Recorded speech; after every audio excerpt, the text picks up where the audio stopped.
Hello students, welcome to my channel Sync Physics with Suraj. I am Suraj, your physics guide through your whole journey of class 11, 12, NEET and IIT JEE examination. So आज है हमारे पास में day 14, chapter number 14, जिसका नाम है हमारे पास में सेमीकंडक्टर इलेक्ट्रॉनिक्स। ठीक है, क्लास 12 का 7 मार्क का वेटेज है इसका और क्लास 12 का इंपॉर्टेंट चैप्टर है। ठीक है, लेकिन उतना ही ये इजी है, अच्छे से आप 7 मार्क्स गेन कर सकते हो। ठीक है, तो चलिए शुरू करते हैं। सबसे पहले जो हमारे पास में आ रहा है वो है classification of solids on the basis of their resistivity value. Solids तीन तरह के होते हैं, सबको पता है, कंडक्टर, इंसुलेटर और सेमीकंडक्टर। क्लास 10th में या फिर छोटी क्लासेस में आपने उनको है ना मेटलॉइड्स के नाम से पढ़ा होगा, लेकिन यहाँ पे पता पढ़ना पड़ेगा हमें सेमीकंडक्टर के अकॉर्डिंग। ठीक है, अब सेमीकंडक्टर्स को, मेटल्स को और इंसुलेटर्स को जो है हम उनकी रेजिस्टिविटी के बेसिस पे क्या करते हैं, डिस्क्राइब करते हैं। उनकी रेजिस्टिविटी के बेसिस पे उनको क्या करते हैं, सेपरेट करते हैं। मेटल्स सबसे पहले जो आते हैं वो metals, they have very low resistivity, इनकी रेजिस्टिविटी होती है कम और हाई कंडक्टिविटी होती है।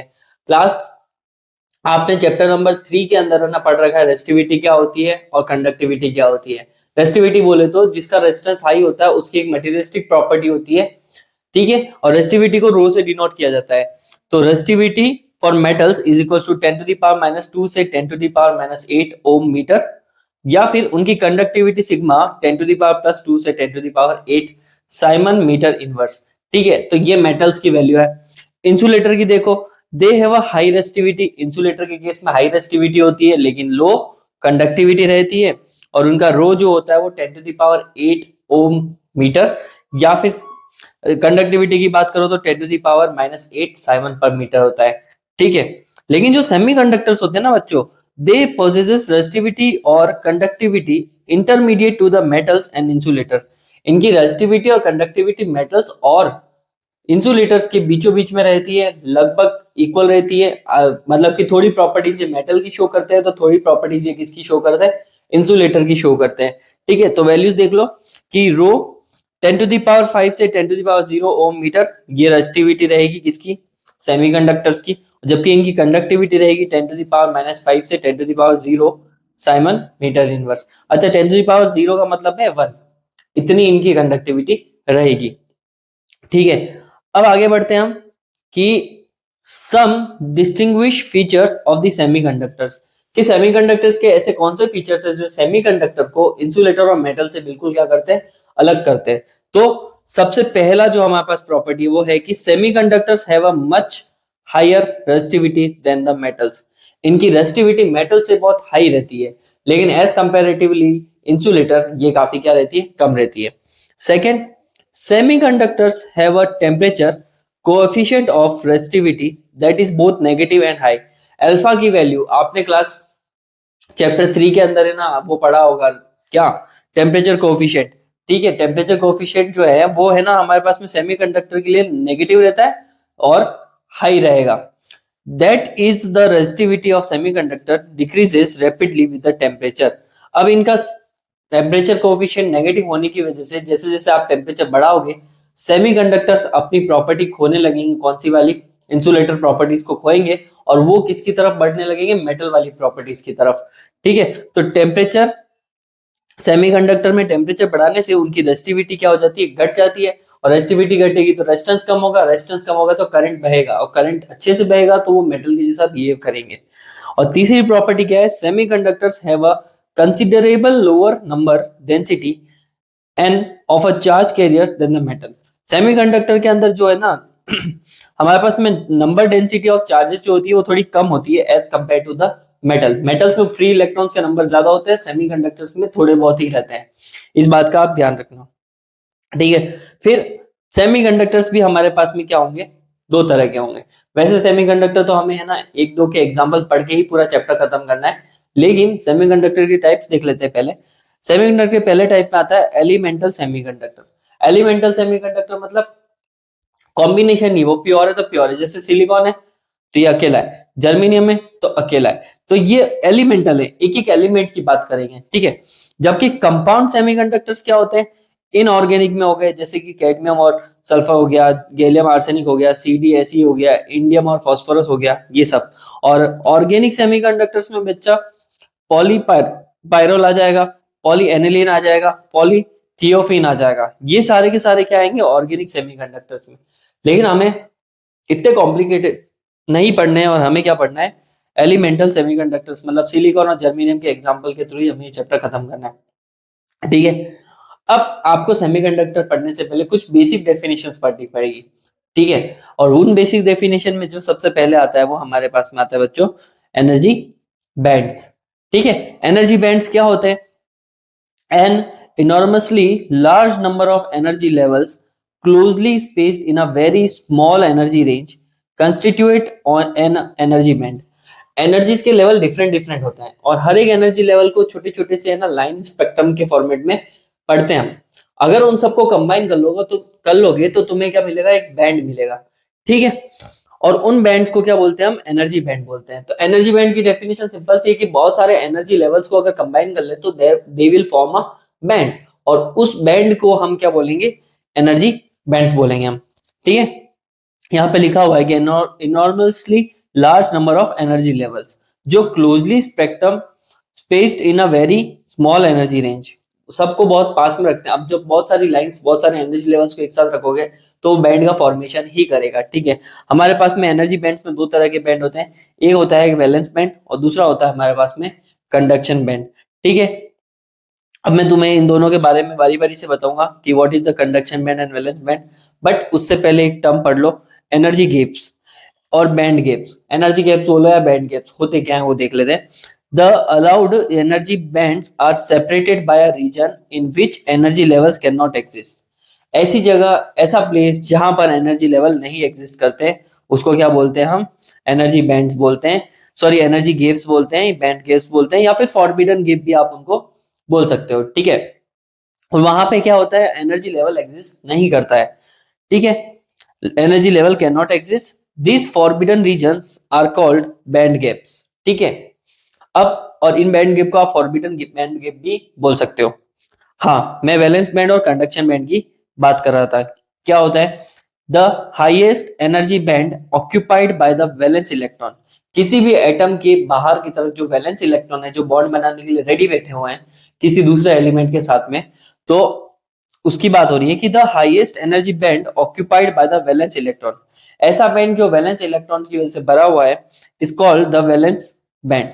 जैसे कि ये रेड वाला, इसका मतलब क्या है, इस वैलेंस बैंड के अंदर क्या होंगे, इलेक्ट्रॉन्स के नंबर क्या होंगे, बहुत ही हाई रहेंगे। ठीक है, तो मतलब सारे इलेक्ट्रॉन किस में रहते हैं, वैलेंस बैंड के अंदर ही एग्जिस्ट करते हैं। ठीक है, और valence band and the next empty band allowed band is called conduction band. और इलेक्ट्रॉन जिसमें से जंप करके जिस बैंड में जाएंगे, मतलब अगर वो एक्साइटेड होते हैं उनको एनर्जी मिलती है, तो इलेक्ट्रॉन वैलेंस बैंड को छोड़ के किसमें चले जाएंगे, कंडक्शन बैंड में। और इलेक्ट्रॉन के इस फ्लो की वजह से क्या होगी, वहां पे कंडक्टिविटी क्रिएट होगी, एंड कंडक्टिविटी से करंट क्रिएट होगा, तो सेमीकंडक्टर वापस मेटल जैसा काम करने लग जाएंगे। ठीक है, तो ये थे हमारे पास में क्या, वैलेंस बैंड और कंडक्शन बैंड। ठीक है, आया समझ में? चलो अब आगे बढ़ते हैं। हाँ, आगे आपके पास में बच्चों आ रहा है distinction between metals, insulators and semiconductors on the basis of band theory.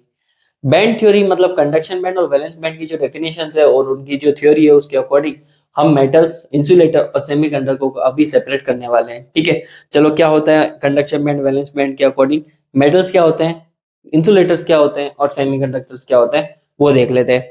So first of all metals, in metals either the conduction band is partially field, मतलब कि मेटल्स के अंदर कंडक्शन बैंड के अंदर थोड़े बहुत इलेक्ट्रॉन रहेंगे, लाइक लिथियम, सोडियम, पोटेशियम के अंदर, और द वैलेंस बैंड और कंडक्शन बैंड पार्शली ओवरलैप, या तो हो सकता है कि वो एक दूसरे के ऊपर ही ओवरलैप कर रहे हो, मतलब कि दोनों के दोनों बैंड क्या हो चुके हैं, मिल चुके हैं। वो किस में होता है, बेरिलियम, मैग्नीशियम और जिंक के अंदर हो सकता है।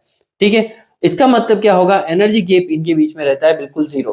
कहने का मतलब कंडक्शन बैंड और वैलेंस बैंड एक दूसरे से बिल्कुल ही ओवरलैप्ड है, इलेक्ट्रॉन्स को जाने के लिए बहुत आराम से जगह मिल रही है, क्योंकि इलेक्ट्रॉन वैलेंस बैंड से कंडक्शन बैंड में इजीली आ जा सकते हैं। और क्यों आ जा सकते हैं, क्योंकि उनके बीच में गैप ही नहीं है, इलेक्ट्रॉन को एनर्जी की रिक्वायर्ड ही नहीं है, तो इलेक्ट्रॉन फ्रीली स्टेट में भी वैलेंस बैंड से किस बैंड में जा सकते हैं, कंडक्शन बैंड में जा सकते हैं। तो ये रही बात मेटल की, and this makes available a large number of free electron for electric conduction, जिसकी वजह से है ना बहुत सारे इलेक्ट्रॉन इलेक्ट्रिक कंडक्शन के रेडी बैठे हुए होते हैं। So metals have a high conductivity और लो रेसिस्टिविटी। यही कारण है कि इनकी कंडक्टिविटी हाई है जबकि इनकी रेसिस्टिविटी क्या है, लो है। फिर आते हैं हमारे पास में बच्चों इंसुलेटर। इंसुलेटर के केस में होता है कि कंडक्शन बैंड और वैलेंस बैंड के बीच में रहता है गैप, ठीक है। The conduction band is empty, इसमें कंडक्शन बैंड में एक भी इलेक्ट्रॉन नहीं रहेगा, and the valence band is filled, और वैलेंस बैंड में इलेक्ट्रॉन भरे हुए रहेंगे। The forbidden energy gap is large, energy gap is greater than 3 eV। यहाँ पर जो कंडक्शन बैंड और वैलेंस बैंड के बीच में जो गैप रहेगा बच्चों, वो 3 इलेक्ट्रोवोल्ट से ज्यादा रहेगा।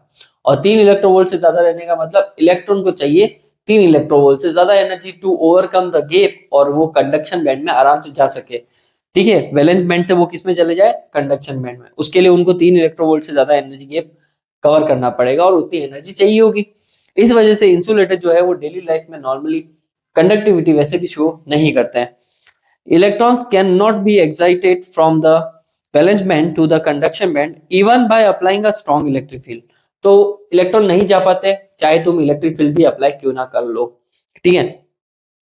लेकिन हम अगर बात करें सेमीकंडक्टर्स की, तो अब इनके कंडीशंस अलग है। The empty conduction band is separated from the field valence band by a small energy gap.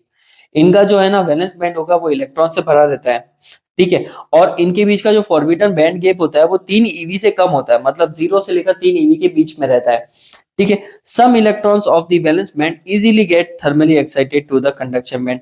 हल्की सी गर्मी देने से वैलेंस बैंड को कवर करके वो है ना किस में चले जाएंगे, कंडक्शन बैंड में, क्योंकि उनको सफिशिएंटली एनर्जी मिल जाएगी, ज्यादा एनर्जी भी नहीं है, ज्यादा प्रॉब्लम भी नहीं होगी, तो वो आराम से वैलेंस बैंड को छोड़ के कंडक्शन बैंड में जा सकते हैं, get thermally excited to the conduction band and can conduct electricity, और उसकी वजह से वो इलेक्ट्रिसिटी को कंडक्ट करवा सकते हैं। So semiconductors acquire a small conductivity even at the room temperature. तो सेमीकंडक्टर जो है वो क्या कहते हैं, semiconductor acquire a small conductivity, मतलब कि थोड़ी बहुत उनमें कंडक्टिविटी रहती है। एग्जांपल के लिए सिलिकॉन का जो एनर्जी गैप है वो 1.17 eV है, जर्मेनियम के लिए जो एनर्जी गैप है वो 0.74 eV है। तो यहाँ पे पता पड़ा है कि जर्मेनियम जो है अच्छा कंडक्टर बन सकता है, क्योंकि उसका बैंड गैप क्या है, कम है तो इलेक्ट्रॉन आसानी से उसमें ट्रेवल हो सकते हैं, ठीक है। अब बैंड के अकॉर्डिंग हमारे पास में क्या है, अलग दो नई डेफिनेशन आ रही है, एक आ रही है फर्मी लेवल और एक फर्मी एनर्जी। ये क्या चीज होती है, इसको अच्छे से समझना क्योंकि आगे ये काम आने वाली है। The highest energy level in the conduction filled with the electron at absolute zero is called the Fermi level। क्या बोला इसने कि हाईएस्ट एनर्जी लेवल होगा, ये हाईएस्ट एनर्जी लेवल होगा in the conduction band filled with the electron at a absolute zero।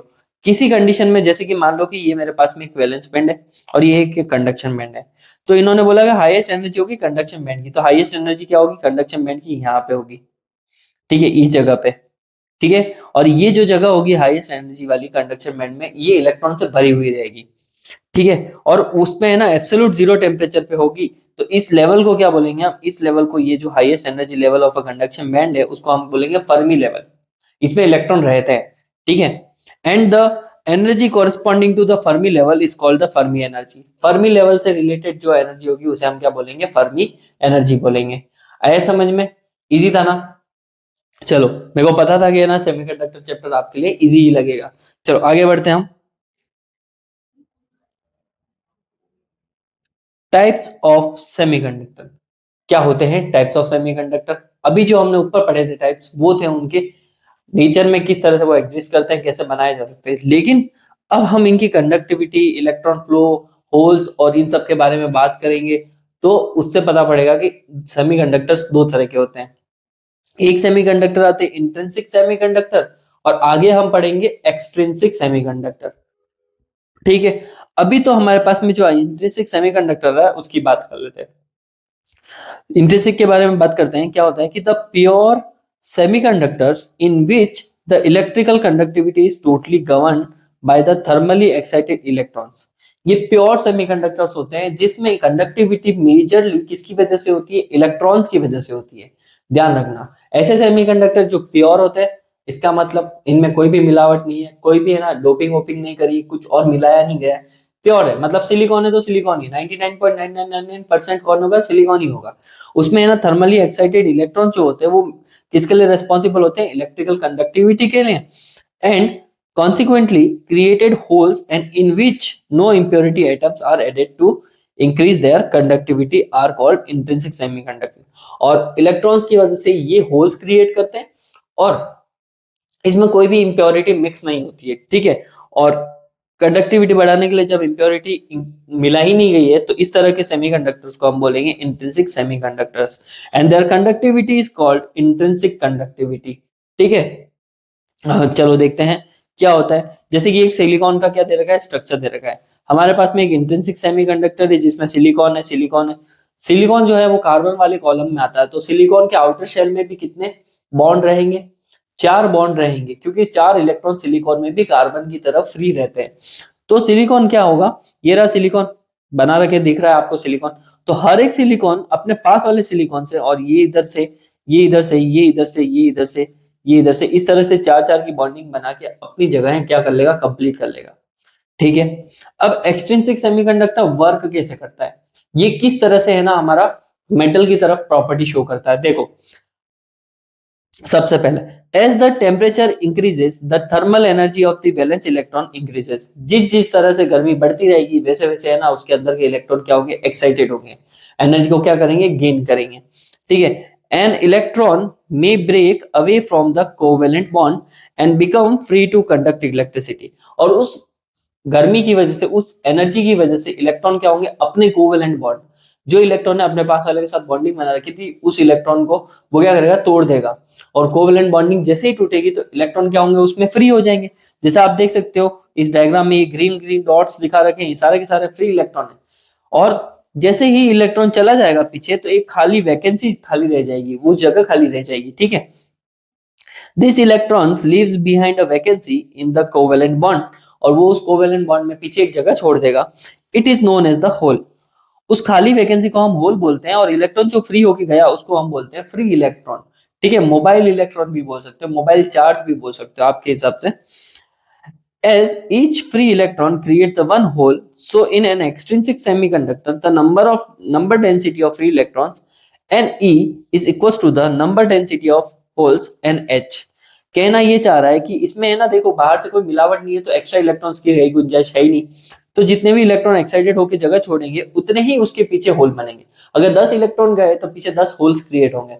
तो holes की बात करूं तो होल्स नथिंग, बस एक खाली वैकेंसी होती है, ठीक है। तो 10 अगर इलेक्ट्रॉन गए तो पीछे 10 वैकेंसी ही खाली होगी ना बच्चों। तो वही बात है। तो number density of electron Ne और number density of holes NH दोनों बराबर होंगे। Each is equals to the intrinsic charge carriers concentration. तो NeNH इक्वल्स टू Ni रहेगा। किस कंडीशन में रहेगा, इंट्रिंसिक सेमीकंडक्टर की प्रॉपर्टी के केस में, ठीक है। इनका बैंड गैप देख लेते हैं। Energy band diagram of intrinsic semiconductor, T equals to 0 मतलब कि बिल्कुल टेम्परेचर नहीं है, उस कंडीशन में सारे इलेक्ट्रॉन कहाँ रहेंगे, कौन से बैंड में रहेंगे, वैलेंस बैंड में ही रहेंगे, वो कंडक्शन बैंड में जाएंगे भी नहीं। लेकिन T is equal to greater than 0 kelvin तो थोड़े बहुत इलेक्ट्रॉन जाएंगे। तो यहाँ पे डायग्राम में देख सकते हो 2 इलेक्ट्रॉन यहाँ से गए, 2 इलेक्ट्रॉन यहाँ से गए। तो जब इलेक्ट्रॉन इधर चले गए तो पीछे की तरफ होल्स में है ना उतने ही होल्स क्रिएट भी होंगे, ठीक है। तो ये जो होता है energy band diagram of intrinsic semiconductor होता है। आए समझ में। चलो आगे बढ़ते हैं। इनकी कुछ लिमिटेशन है वो देख लेते हैं पहले। Limitation of intrinsic semiconductors in a developing semiconductor devices, ठीक है। इनकी कुछ लिमिटेशन है, इसकी वजह से इनकी आगे की तरफ हम एक्सट्रिंसिक सेमीकंडक्टर्स को पढ़ते हैं। पहला, intrinsic semiconductors have a low intrinsic charge carriers concentration 10⁶ पर मीटर क्यूब। मतलब इसमें फ्री इलेक्ट्रॉन्स का नंबर, चार्ज कैरियर्स का नंबर काफी कम जनरेट होते हैं, क्योंकि सबके सब बॉन्डिंग बना के बैठे हुए रहते हैं तो सारे इलेक्ट्रॉन्स एक्साइटेड नहीं हो पाते हैं। तो इतना ही इसके पास में क्या रहता है, कंसंट्रेशन रहता है। Second as intrinsic charge carriers are always thermally generated. सारे के सारे चार्ज कैरियर्स को हम गर्मी करके ही जनरेट कर रहे हैं ना। So flexibility is not available to the control their number. तो कोई गारंटी नहीं है कि है ना आप अपने अकॉर्डिंग है ना नंबर्स निकाल सकते हो। समझ रहे हो तुम, अगर तुम्हें 100 इलेक्ट्रॉन्स की नीड है तो ऐसा नहीं है कि हम उसको उतना निकाल सकते हैं। ये जस्ट एक एग्जांपल दे रहा हूँ, कोई 100 इलेक्ट्रॉन नहीं निकालता, बस बता रहा हूँ कि भाई फ्लेक्सिबिलिटी पॉसिबल नहीं है अपने पास, अपन उसको कंट्रोल नहीं कर सकते इंट्रिंसिक को। और तीसरा है for intrinsic semiconductors Ne equals to NH है, मतलब कि number of electron equals to number of holes है। They can not have predominant hole or electron conduction. This puts a limit to a usefulness of such materials. इसका मतलब ना तो electron ज्यादा है ना होल्स ज्यादा है, दोनों इक्वल अमाउंट में। तो जितने इलेक्ट्रॉन बन रहे हैं उतने पीछे होल्स बन रहे हैं, और उतने होल्स को कवर करने के लिए वापस वो बन रहे हैं, तो कंडक्टिविटी उतनी बढ़िया नहीं मिल पाती है इंट्रिंसिक सेमीकंडक्टर में, क्योंकि इलेक्ट्रॉन उन होल्स को वैसे ही कवर कर लेते हैं। तो कह सकते हो कि तुम प्रीडोमिनेंट होल और प्रीडोमिनेंट इलेक्ट्रॉन्स हमें मिलेंगे नहीं। ठीक है, अब हमारे पास में आ रहा है डोपिंग। ठीक है, डोपिंग क्या होता है? The process of deliberate addition of a desirable impurity to pure semiconductor so as to increase its conductivity is called doping. ठीक है, अब इंट्रिंसिक सेमीकंडक्टर की कंडक्टिविटी तो हमारे पास में अच्छी सी नहीं मिल पा रही है, मतलब कि कंडक्टिविटी तो है लेकिन उतनी ज्यादा नहीं है, तो उसको इंक्रीज करने के लिए हम क्या करते हैं? डोपिंग करते हैं। और डोपिंग का मतलब क्या होता है कि भाई द प्रोसेस जिसमें हम है ना क्या करते हैं? एडिशन करते हैं डिजायरेबल इंप्योरिटी, ताकि अपन है ना एक्स्ट्रा इलेक्ट्रॉन्स या फिर एक्स्ट्रा होल्स को क्रिएट कर पाए। ठीक है, और ये प्रोसेस को हम क्या बोलते हैं? डोपिंग बोलते हैं। The impurity atoms are added are called dopants. जिसे हम मिला रहे हैं वो डोपेंट होता है। ठीक है, मान लो कि अपन ने कोई इम्प्योरिटी एल्यूमिनियम मिला है, तो aluminium is known as the dopants. ठीक है, and the semiconductor doped with the impurity atoms are called extrinsic or doped semiconductor. और ऐसे सेमीकंडक्टर जिसमें डोपेंट मिलाकर उनकी कंडक्टिविटी को इंक्रीज करा जा रहा है उसे हम क्या बोलेंगे?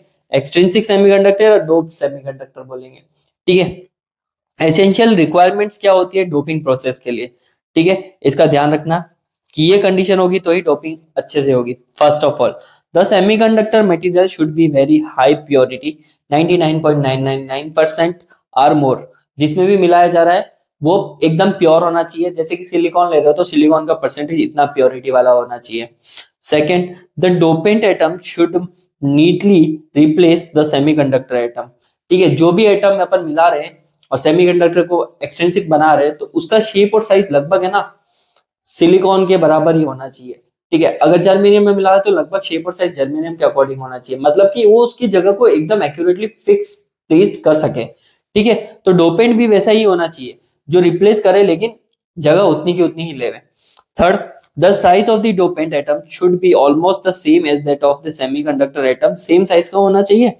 For this the atoms of third and fifth group of the periodic table are most suitable.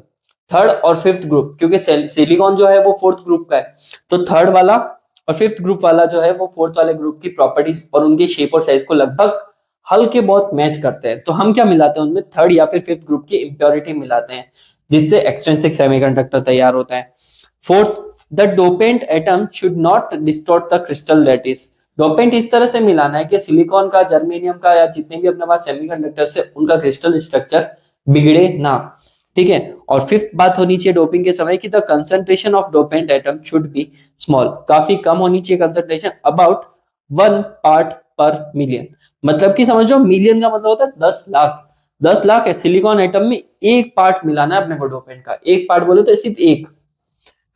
ठीक है, तो इसको बोलते हैं हम डोपिंग, और ये कंडीशन आपको अच्छे से ध्यान रखनी है। चलो फिर आते हैं हमारे पास में मिलाने के लिए डोपेंट जो होते हैं वो दो तरह के होते हैं हमारे पास में। Two types of dopant. First, pentavalent. Pentavalent में क्या होगा? Pentavalent dopant such as arsenic, antimony, phosphorus and these are also called the donors.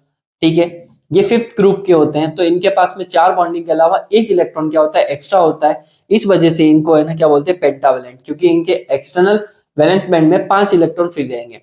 जबकि ट्राइवेलेंट डोपेंट होते हैं such as the indium, boron, aluminium, these are also called acceptors. ठीक है, और ये होते हैं थर्ड ग्रुप के ट्राइवेलेंट, क्योंकि इनके बाहर की तरफ जो वैलेंस इलेक्ट्रॉन्स होते हैं वो 3 होते हैं, और 3 होते हैं तो वो चौथी वैलेंसी कंप्लीट करने के लिए क्या करेंगे? एक्सेप्ट करेंगे। जबकि पेंटावेलेंट में क्या सीन है कि उनके पास 5 है तो वो एक दान करेंगे, डोनेट करेंगे, और वो क्या करेंगे? बॉन्डिंग बनाएंगे। तो ये हमारे को डोपिंग मिला ही जाती है।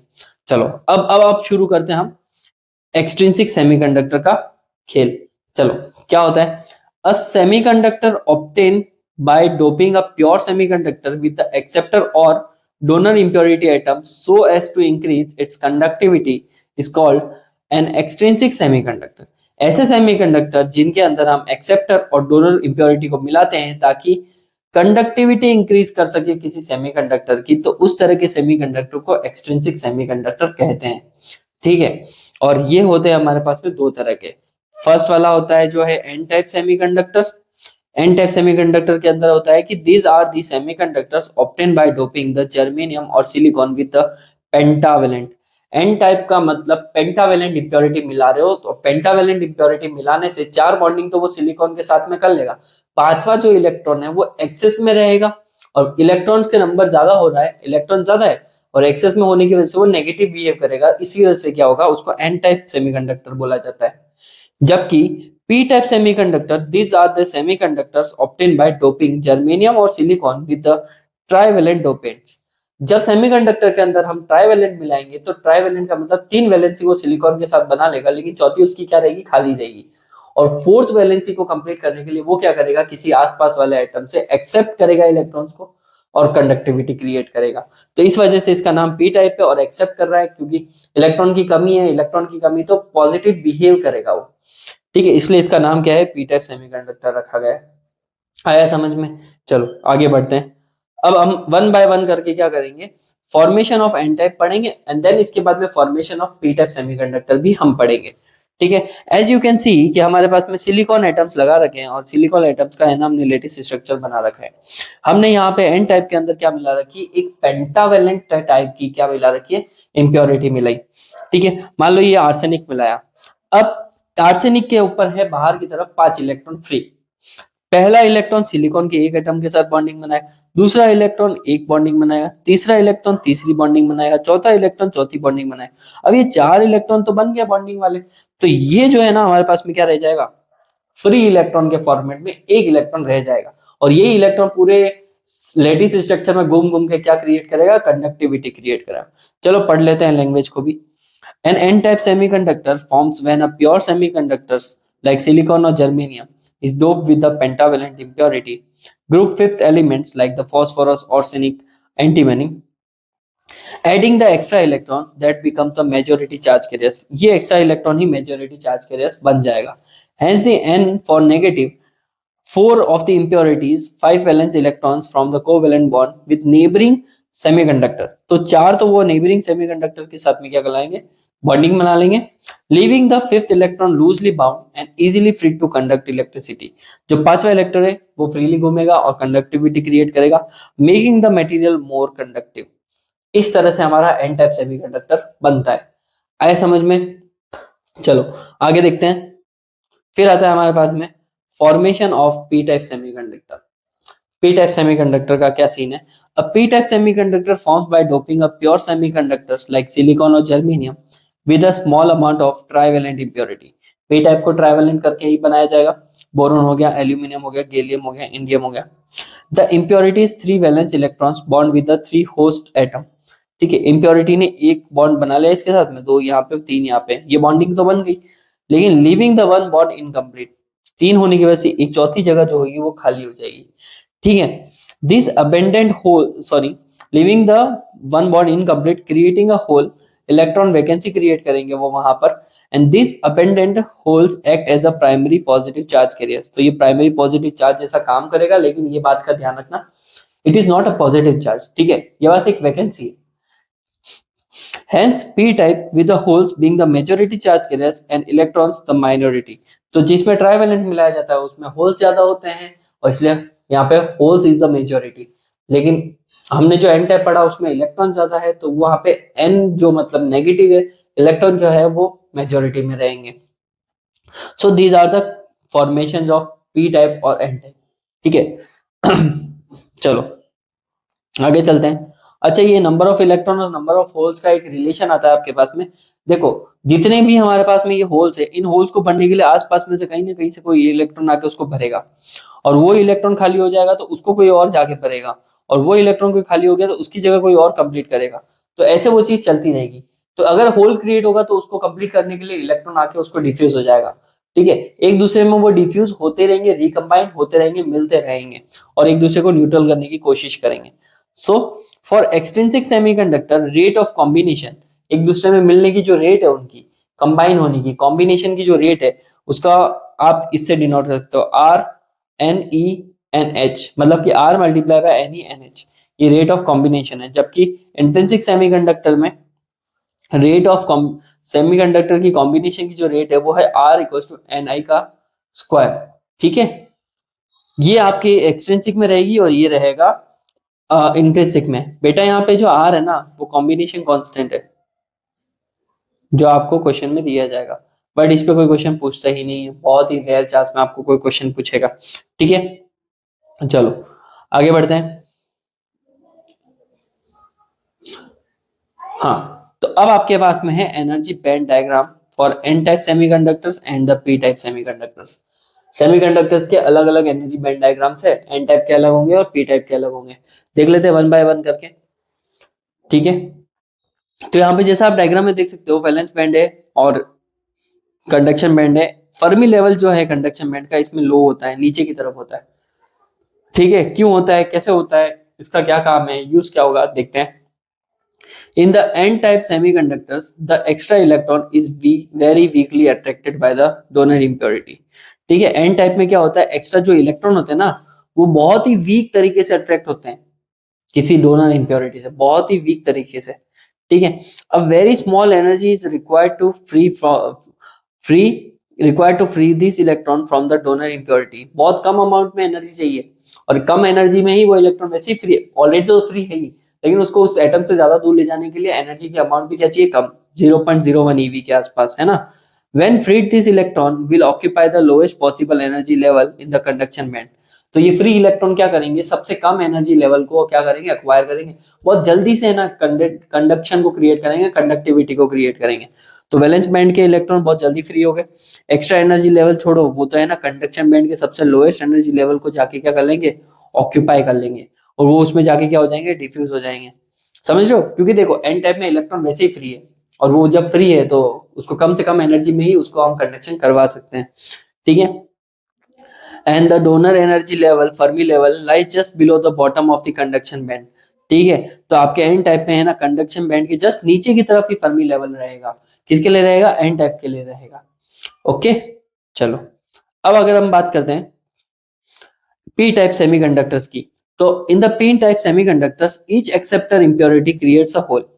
ठीक है, पेंटावैलेंट पी टाइप के अंदर हम क्या मिलाते हैं, क्या मिलाते हैं, ट्राइवेलेंट मिलाते हैं, और ट्राइवेलेंट के अंदर हमारे पास में पता है कि हमारे को एक एक्स्ट्रा होल है।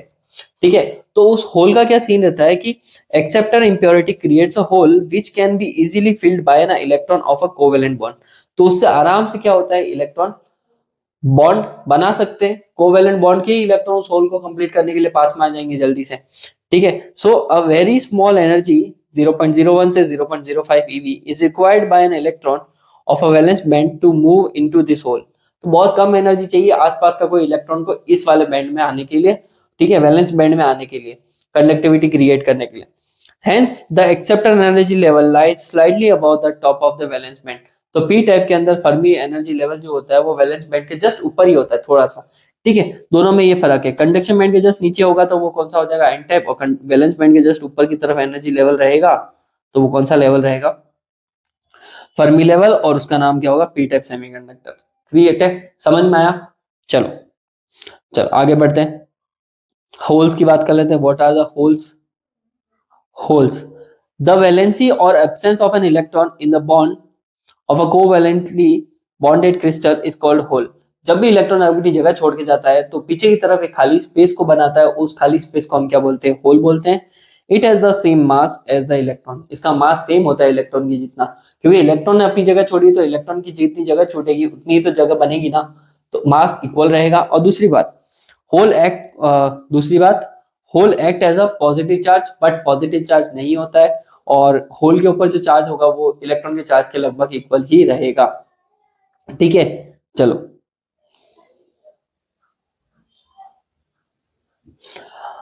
अब आ रहा है हमारे पास में पीएन जंक्शन। ठीक है, तो what is the PN junction, it is a single crystal germanium और silicon doped in such a manner that one half portion of it acts as a p type semiconductor and the other half portion of as n semiconductor।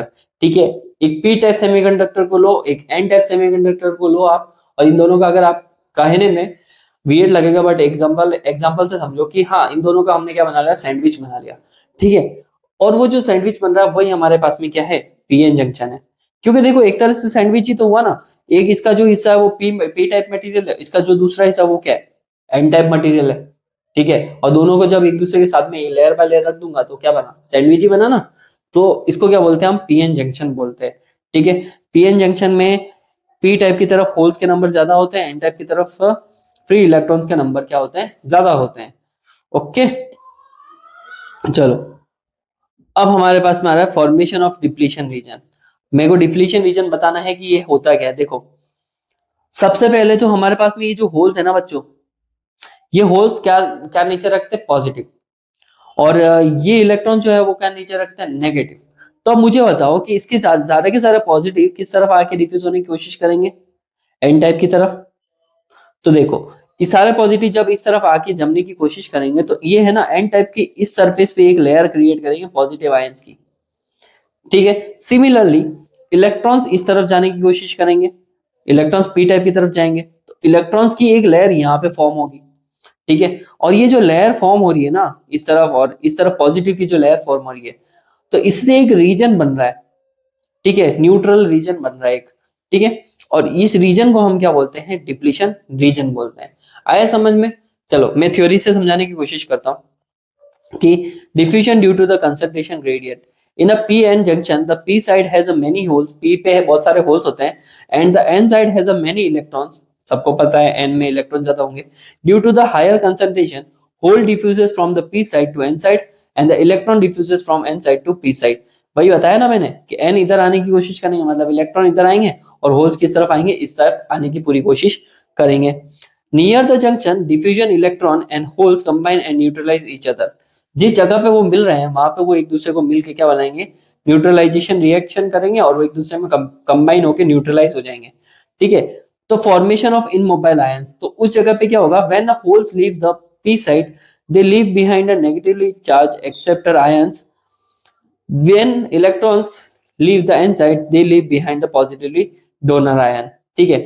तो इधर से electron जब आएंगे तो पीछे की तरफ होल्स क्रिएट हो जाएंगे और इधर से जब होल्स इधर आएंगे तो पीछे की तरफ नेगेटिव आयंस क्रिएट होने की प्रॉपर्टी रखेंगे, ठीक है। तो इस तरह से है ना एक दूसरे के ऊपर मूव होंगे और स्पेस चार्ज रीजन क्रिएट होगा। This accumulation of fixed positive ions on the n side and fixed negative ions on the p side, ठीक है, and creates a region with the no free charge carriers called the depletion layer और reason, जिसकी वजह से यहाँ पे ये neutral हो गए और एक ऐसी रीजन बनाएंगे जहां पर कोई इलेक्ट्रिसिटी है ही नहीं, तो इसको अपन क्या बोलेंगे, डिप्लीशन रीजन बोलेंगे, ठीक है।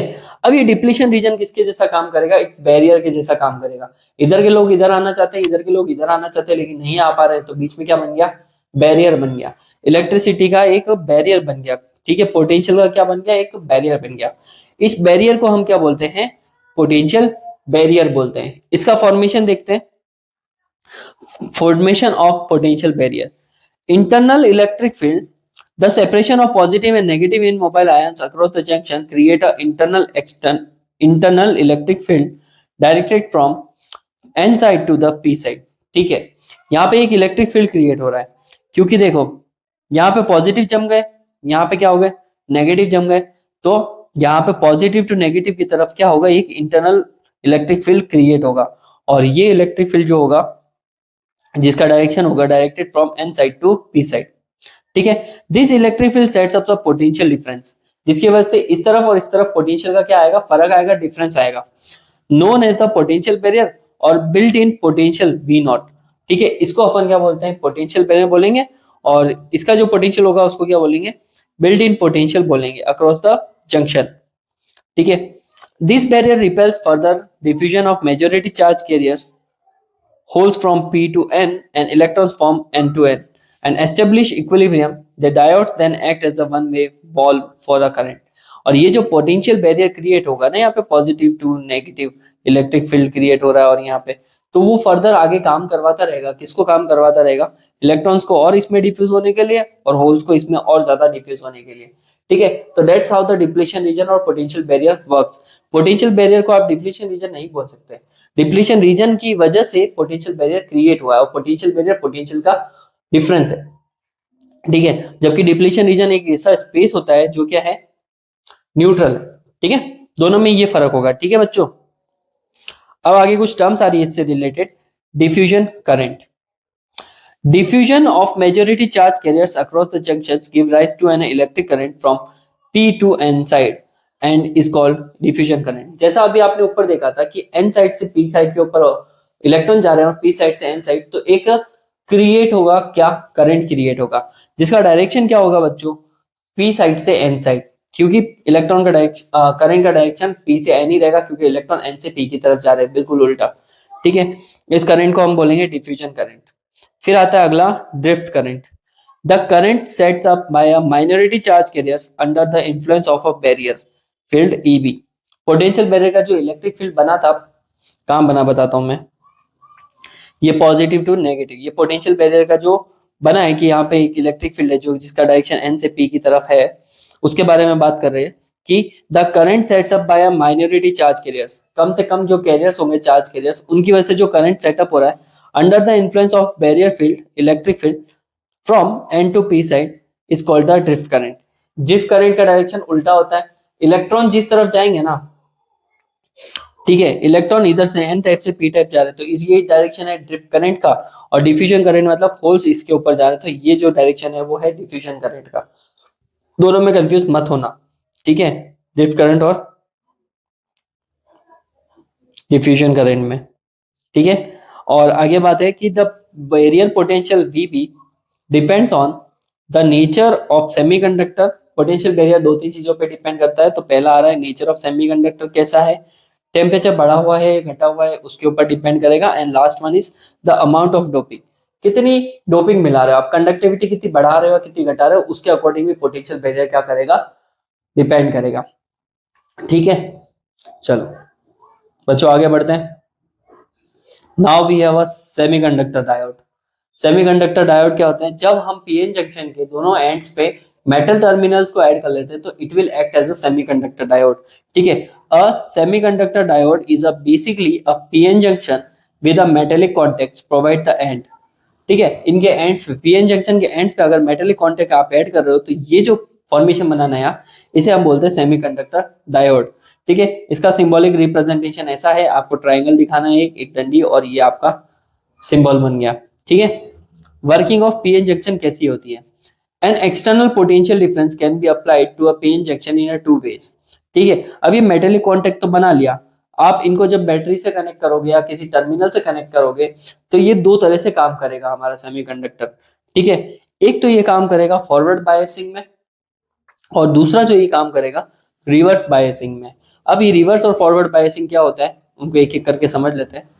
तो बच्चों सबसे पहले जो हमारे पास में फॉरवर्ड बायसिंग है, उसमें क्या है कि if the positive terminal of a battery is connected to the p side and the negative terminal to the n side, then the pn junction is said to be forward bias। जब p मतलब कि positive side को battery के positive और n मतलब कि negative side को battery के नेगेटिव टर्मिनल से जोड़ेंगे, तो वो जो सर्किट क्रिएट होगा उसे हम बोलेंगे forward biasing circuit.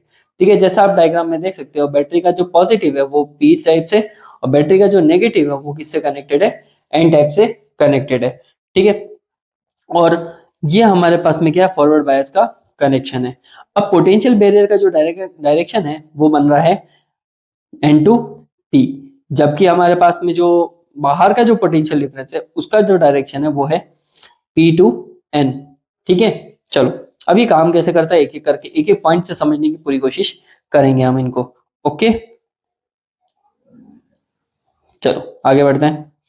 The effective barrier potential decreases to VB minus V and hence the energy barrier across the junction decreases। पहली बात इसको ढंग से समझने की कोशिश करते हैं। होता क्या, जब बैटरी का प्लस टर्मिनल आपने है ना पॉजिटिव से जाना और नेगेटिव इससे जोड़ा, तो यहाँ पे क्या मिल गया कि पॉजिटिव आयन जो है वो इसको इधर से होल्स को क्या करेंगे, पुश करेंगे। ठीक है, यहाँ पे बैटरी का प्लस टर्मिनल जो है वो इस प्लस को है ना रिपेल करेगा, और ज्यादा से ज्यादा है ना इलेक्ट्रॉन क्या करेंगे, पी से एन की तरफ आने की पूरी कोशिश करेंगे। तो यहाँ पे जो एक्सटर्नल पोटेंशियल बन रहा है वो है V। सिमिलरली इधर के जो नेगेटिव टर्मिनल है वो नेगेटिव इलेक्ट्रॉन्स को क्या करेगा, रिपेल करेगा, यहाँ से यूं धक्का मारेगा, पुश करेगा, जिससे इलेक्ट्रॉन्स क्या होंगे और ज्यादा तादाद में इस तरफ जाने लगेंगे, एन से किसकी तरफ, पी की तरफ। तो यहाँ पे एक पोटेंशियल का डिफरेंस क्रिएट होगा, VB माइनस VA, ठीक है, potential difference. And hence the energy barrier across the junction decreases, जिससे जंक्शन के ऊपर, जंक्शन मतलब ये वाला पॉइंट, ठीक है, तो वहां पे एनर्जी बैरियर जो होगा वो डिक्रीज होना शुरू होगा। एक तरफ से पुश लग रहा हो, इस तरफ से भी पुश लग रहा है, तो वो चीज क्या होगी, थिन होना शुरू करेगी। The majority charge carriers in essence holes from the N side and electrons from p side and electrons from the n side begins to flow towards the junction। इसकी वजह से क्या होगा, एक तरफ से नेगेटिव पुश मार रहा है, एक तरफ से पॉजिटिव पुश मार रहा है, तो इलेक्ट्रॉन्स और होल्स जंक्शन की तरफ बढ़ना शुरू करेंगे। And the diffusion of electron and holes into the depletion layer decreases it's width, जिसकी वजह से इलेक्ट्रॉन्स है ना, यहाँ के जितने भी होल्स होंगे इनको कंप्लीट करने की कोशिश करेंगे, और यहाँ के जितने भी इलेक्ट्रॉन है वो इसके होल्स को कंप्लीट करने की कोशिश करेंगे, और यहाँ के जो भी होल्स है वो इलेक्ट्रॉन्स को कंप्लीट करने की कोशिश करेंगे, जिससे डिप्लीशन लेयर की क्या हो जाएगी, विड्थ कम हो जाएगी, वो थिकनेस क्या हो जाएगी उनकी, कम हो जाएगी, ठीक है। And the effective resistance across the PN junction decreases, जिसकी वजह से लेयर डिक्रीज हो गई तो रेजिस्टेंस डिक्रीज हो गया, बैरियर कम हो गया, और बैरियर कम हुआ तो करंट अच्छे से जा पाएगा। तो फॉरवर्ड बायसिंग में करंट बहुत अच्छा फ्लो होता है, इस बात का आप ध्यान रखना। फिर आता है हमारे पास में रिवर्स बायसिंग।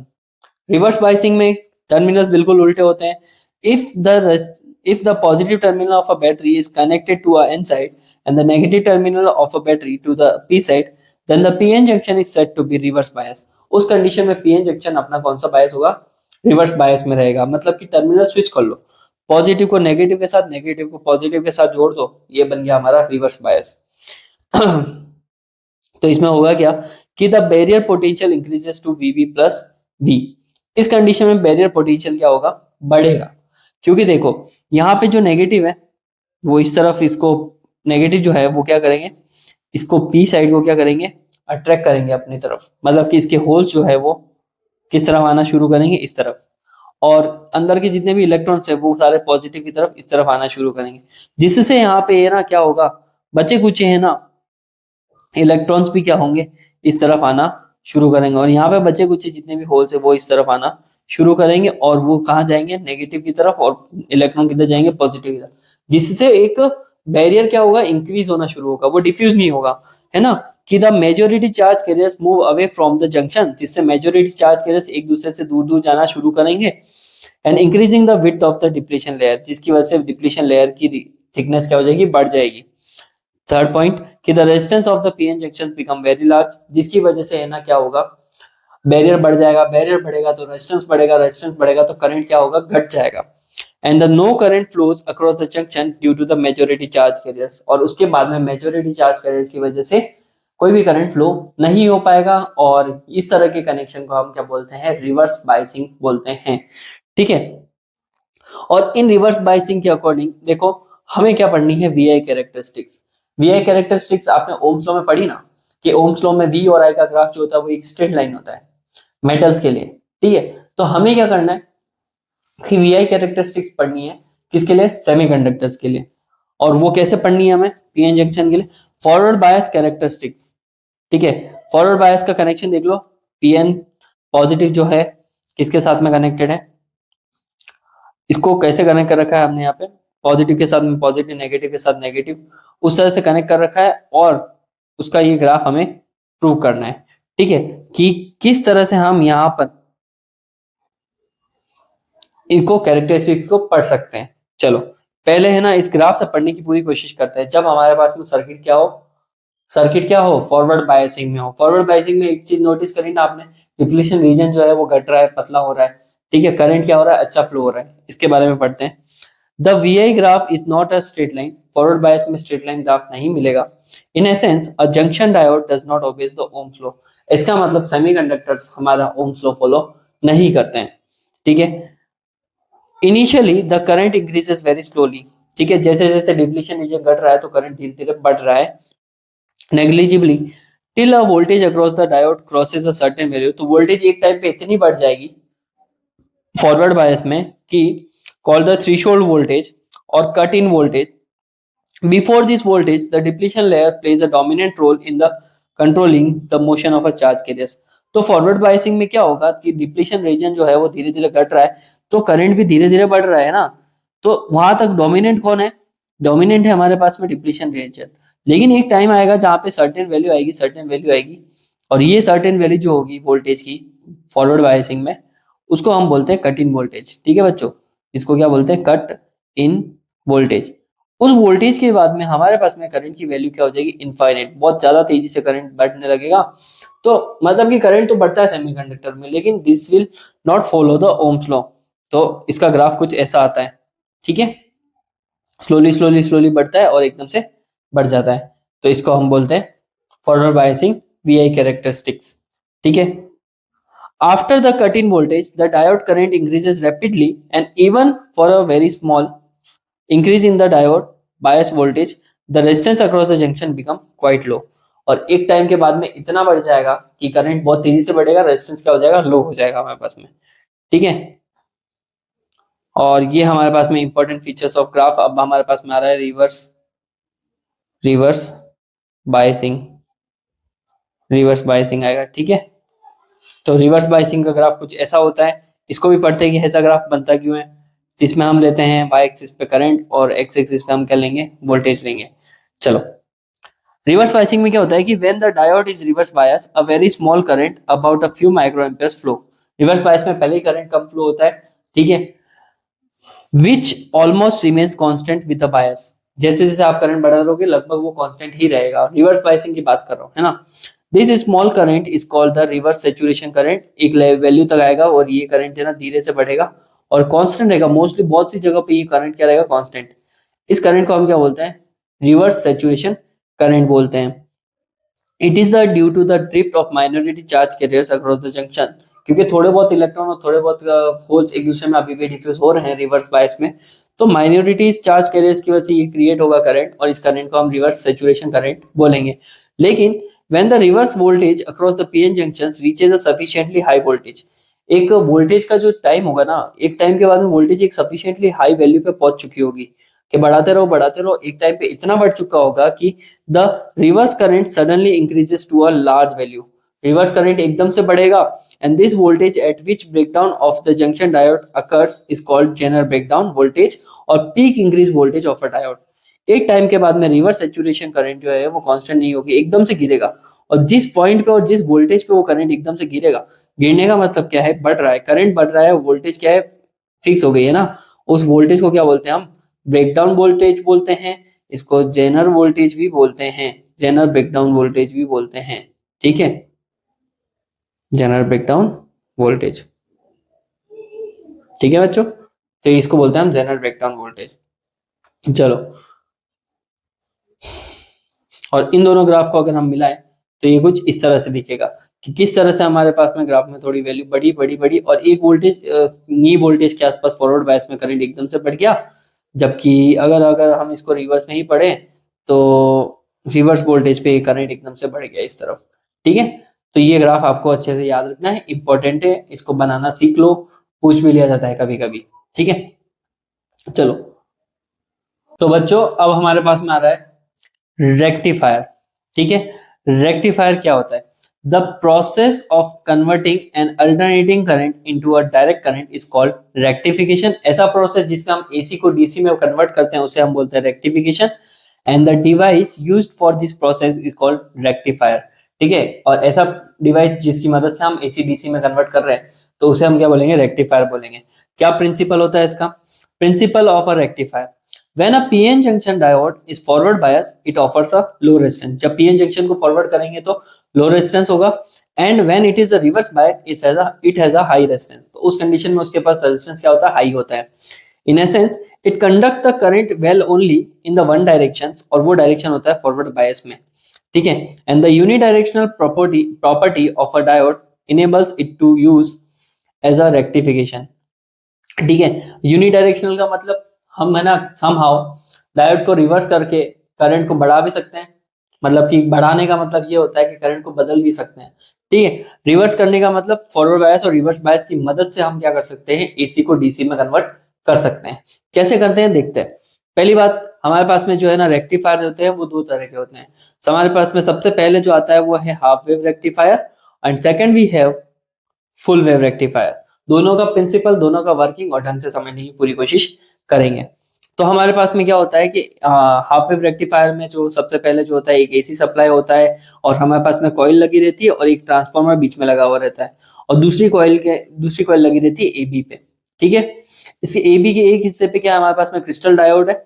क्रिस्टल डायोड मतलब नॉर्मल सा डायोड ही है। लास्ट में हमारे पास में एक रेजिस्टेंस, एक लोड, आउटपुट कंसीडर करने के लिए, ताकि हमें आउटपुट मिल सके करंट की। ठीक है, अब देखो होगा क्या यहाँ पे। सबसे पहले तो हमारे पास में एसी सप्लाई आई। अब एसी सप्लाई में क्या रहता है बच्चों, एक बार पॉजिटिव, एक बार नेगेटिव, पॉजिटिव नेगेटिव, एक positive cycle, negative cycle, positive cycle, negative cycle रहता है। तो लेट्स कंसीडर कि एसी सप्लाई की वजह से यहाँ पे है ना टर्मिनल है, और इस कॉइल की वजह से इंडक्शन बना, और ये टर्मिनल जो है हमारा वो हो गया प्लस, और ये क्या हो गया माइनस। और टर्मिनल प्लस माइनस हो गए, तो अब देखो डायोड का ये वाला हिस्सा पॉजिटिव है और इसने पॉजिटिव के साथ जुड़ा, तो ये वाला कनेक्शन कौन सा हो गया बच्चों, अब ये कनेक्शन कौन सा हो गया, अब फॉरवर्ड बायस हो गया। फॉरवर्ड बायस हो गया हमारे पास में। और फॉरवर्ड बायस जैसे ही होगा तो डायोड के अंदर से क्या होगा, करंट फ्लो होगा, और करंट फ्लो होगा तो हमें क्या मिलेगा, थोड़ा बहुत आउटपुट मिलेगा यहाँ से। जब वो फॉरवर्ड बायस होगा तो उसमें से कुछ आउटपुट मिलेगा यहाँ पे। तो हमने इस आउटपुट को यहाँ पे लिख दिया, ये फर्स्ट आउटपुट, जब ये किसमें था, फॉरवर्ड में। फॉरवर्ड आउटपुट मिल गया। अब होगा क्या, अब हमारे पास में ये होगा कि टर्मिनल स्विच होंगे। कैसे, एसी करंट जो होता है वो वापस नेगेटिव ही बनाएगा ना, नेगेटिव साइकिल। तो अब ये होगा, अब हमारे पास में ये जो टर्म हो जाएगी, ये हो जाएगी नेगेटिव, और एसी ने अपना मैग्नीट्यूड बदल दिया, तो ये हो गया अपने पास में पॉजिटिव।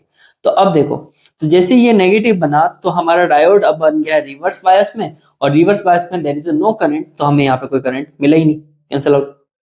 ठीक है, फिर थोड़ी देर बाद में वो क्या होगा, थोड़ी देर बाद में वो क्या होगा, वापस क्या हो जाएगा बच्चों, वापस ये बन जाएगा पॉजिटिव, ये क्या बन जाएगा नेगेटिव। अब ये पॉजिटिव पॉजिटिव के साथ जुड़ा है, तो अब हमारे पास में वापस आउटपुट मिल गया फॉरवर्ड बायस में। तो उस कंडीशन में हमने वापस आउटपुट ले लिया। तो इस तरह से हमने ना एसी को किस में बदला, डीसी में। तुम देखो इसके प्लस साइकिल के लिए प्लस में आउटपुट मिल रहा है, नेगेटिव के लिए कुछ नहीं मिल रहा, फिर वापस प्लस के लिए प्लस मिल रहा है। तो ऊपर का हाफ पोर्शन हमें मिल तो रहा है, डीसी के फॉर्मेट में मिल रहा है। ठीक है, क्योंकि है ना ये पूरे एसी को है ना डीसी में कन्वर्ट नहीं कर रहा है, ये 50% को ही कन्वर्ट कर रहा है। ठीक है, इस वजह से इस तरह के रेक्टिफायर को क्या बोलते हैं हम, हाफ वेव रेक्टिफायर बोलते हैं। ठीक है, इसके बारे में लिखा हुआ है कि in half wave rectifier when the AC supply is applied to a input, a positive half cycle appears as a load level, whereas the negative half cycle is suppressed. This can be done by using the semiconductor p-n junction diode, and the diode allows the current to flow only in one direction, thus the convert the AC into DC. ये सिर्फ एक ही direction में allowed करेगा current को, और वो direction होगा forward biasing में। फॉरवर्ड बायसिंग में ही ये क्या करेगा, अलाउ करेगा।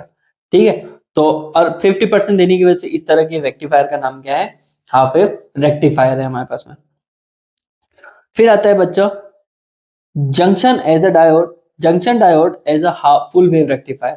फुल वेव के केस में क्या है हमारे पास में, फुल वेव रेक्टिफायर में हमारे पास में एसी सप्लाई की अगर मैं बात करूं तो वही है सर्किट सेम है। बस अब यहाँ पे क्या है, सेंटर में हमने एक लोड रेजिस्टेंस और एक आउटपुट लगा रखा है, और डायोड D1 दे रखा है, और फिर डायोड D2 दे रखा है।